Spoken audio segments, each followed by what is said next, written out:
And Tesla saw an uptick in revenue and profit year over year, figures buoyed by an increase in automotive revenue and other services, including subscriptions to its full self-driving advanced driver assistance system, which reached 1.28 million. Tesla shares rose 4% in after-hours trading following the release of its first quarter earnings report, driven by its free cash flow and increases in revenue and profit on a year-over-year basis. And earlier this month, NASA's Artemis 2 mission sent 4 astronauts to orbit the moon and used new laser communications systems to beam dramatic images back to Earth. One of the receivers, though, wasn't hosted by the US Space Agency. A low-cost terminal built by the companies Observable Space and Quantum Opus and operated by the Australian National University pulled down data broadcast from a spacecraft at the moon at a rate of 260 megabits per second.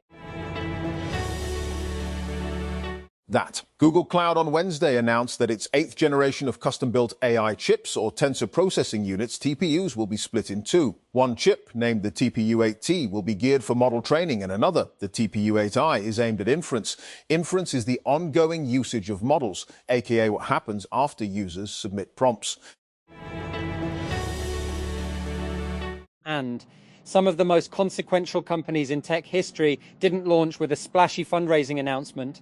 They started with a pitch.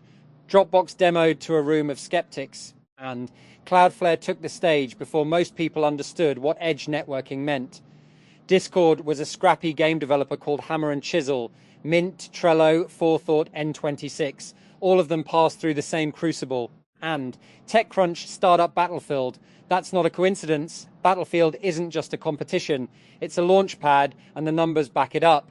More than 1,700 companies have competed on the Battlefield stage together, and they've raised $32 billion in total funding and generated over 250 exits, including acquisitions by Microsoft, Google, Yahoo, Salesforce, Twitter, Uber, and Amazon. And the startup Battlefield network runs so deep that alumni have even acquired each other.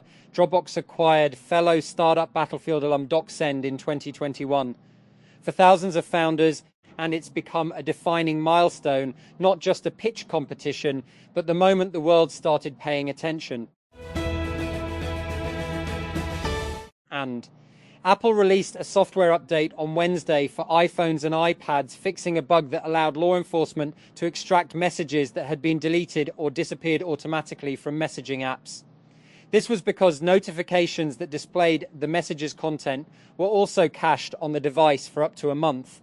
In a security notice on its website, Apple said that the bug meant notifications marked for deletion could be unexpectedly retained on the device.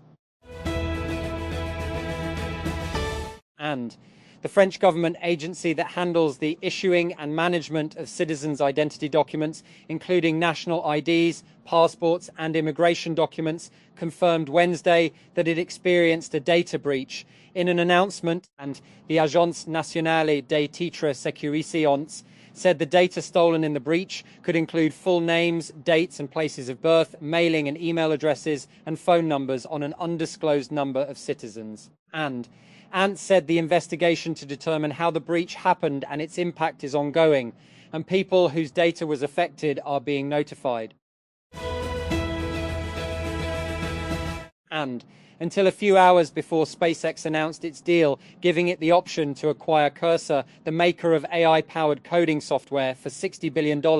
Cursor was on track to close a $2 billion funding round later this week, and, according to a person familiar with the matter, the round would have valued the company at $50 billion. SpaceX said it would either buy the company at some point later this year or pay $10 billion to Cursor to collaborate on AI development. And Cursor was apparently running a parallel process negotiating a potential acquisition by SpaceX while simultaneously finalizing a private funding round with investors that include Andreessen Horowitz, Thrive, Nvidia, and Battery Ventures, and details of which were first reported by TechCrunch last week.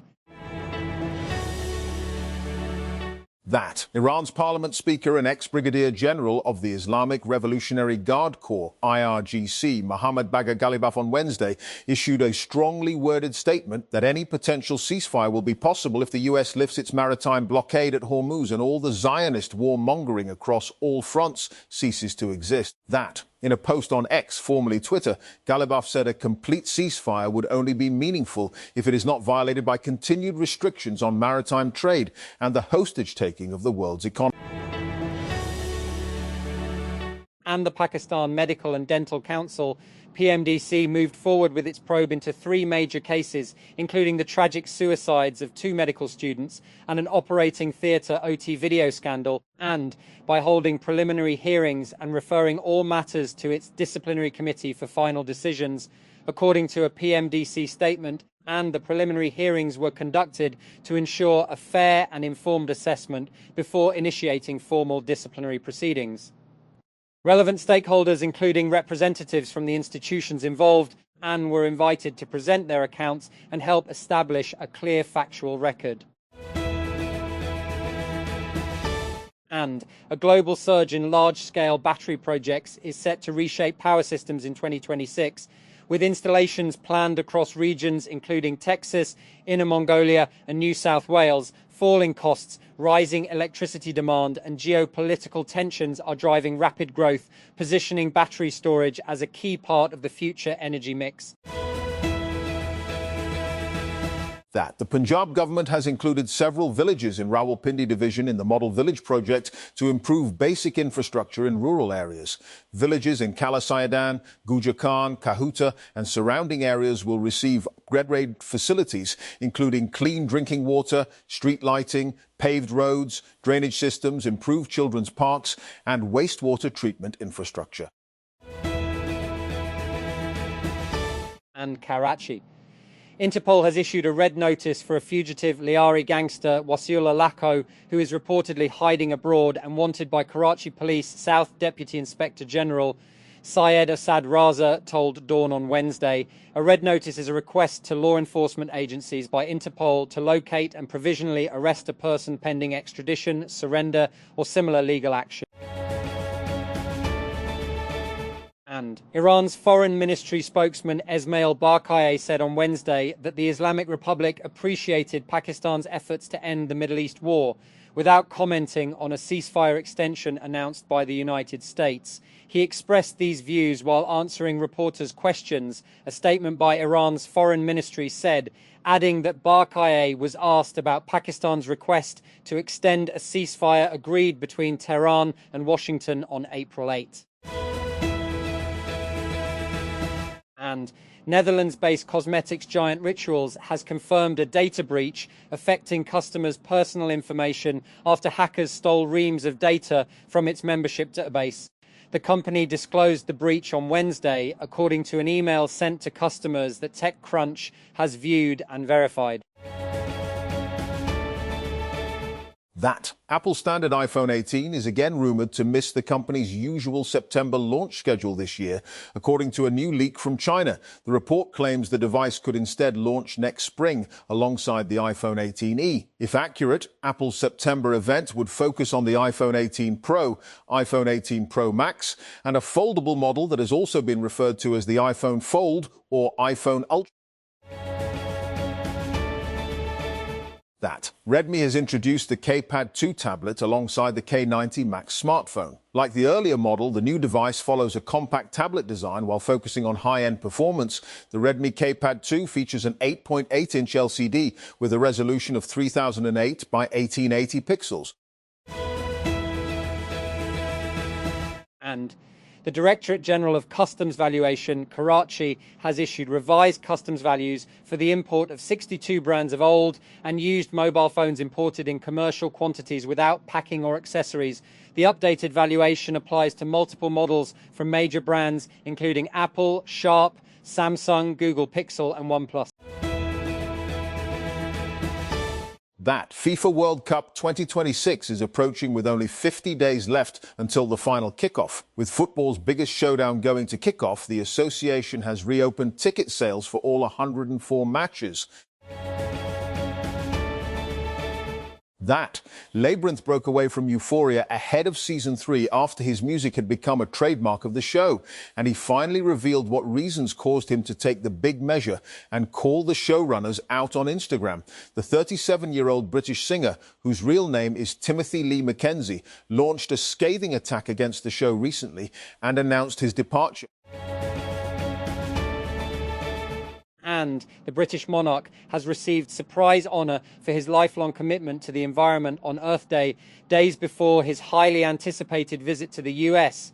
King Charles III has been rewarded a Green-Blue Peter badge for his decades-long dedication to environmental conservation and sustainability efforts. And Victoria Beckham opened up about how she and husband David Beckham lean on each other as they face challenges in the public eye. During an April 21 appearance on Today with Jenna and Chanel, the fashion designer reflected on the couple's resilience after a year marked by headlines about their strained relationship with eldest son Brooklyn Beckham. And Democratic Party Senate hopeful from Maine Graham Plattner has floated the idea to impeach sitting Supreme Court judges and the President of the United States, US Donald Trump, in an interview with NBC News. And Plattner has urged the Democratic Party to take a more aggressive approach against Trump and outlined his plan to remove the 2 conservative judges from the Supreme Court, impeach Trump and shut down the White House, and use subpoena against every high-profile person currently working for the government. And OpenAI has partnered with Infosys to integrate its artificial intelligence tools, including coding assistant Codex, into the Indian IT giant's Topaz AI platform. Infosys said the integration will be used to help its clients modernize software development, automate workflows, and deploy AI systems at scale, initially focusing software engineering, legacy modernization, and DevOps. And ARK Invest Venture Fund has made its first ever lead investment in an early stage startup called Lucra, firm founder Kathy Woods told TechCrunch. We feel pretty excited about it, Woods, pictured above, said in the recent interview regarding the investment in the startup. That SWE Northern Gas Pipelines Limited, PSX SNGP, has issued an official clarification after the Lahore High Court delivered a favourable ruling in a long-running cost equalisation adjustment (CEA) tax case. That assuring investors that the verdict carries no financial consequences for the company. The clarification came after media reports highlighted the court decision, that prompting the company to explain that the dispute stemmed from an old tax claim related to CEA payments previously made to SWE Southern Gas Company Limited. And 2 Pakistani astronauts have been selected as candidates for China's manned space program in a major milestone for the country's space ambitions. According to reports, the 2 candidates, Mohammad Zishan Ali and Khurram Daud, will travel to China for training under a joint human spaceflight initiative. One of them is expected to eventually fly as a payload specialist, becoming the first foreign astronaut to visit China's space station. And Redmi has introduced the K90 Max, its latest performance-focused smartphone in the K series, complete with all sorts of gaming features. The device combines a flagship MediaTek chipset, an active cooling system, a high refresh rate AMOLED display, and a large silicon carbon battery with fast charging. And Anne Hathaway is ready to wear her crown again as Queen Mia of Genovia. The Oscar-winning actress has given a major update on Princess Diaries 3 in a new interview with Entertainment Weekly, confirming that a new installment is actively in the works 22 years after Princess Diaries 2.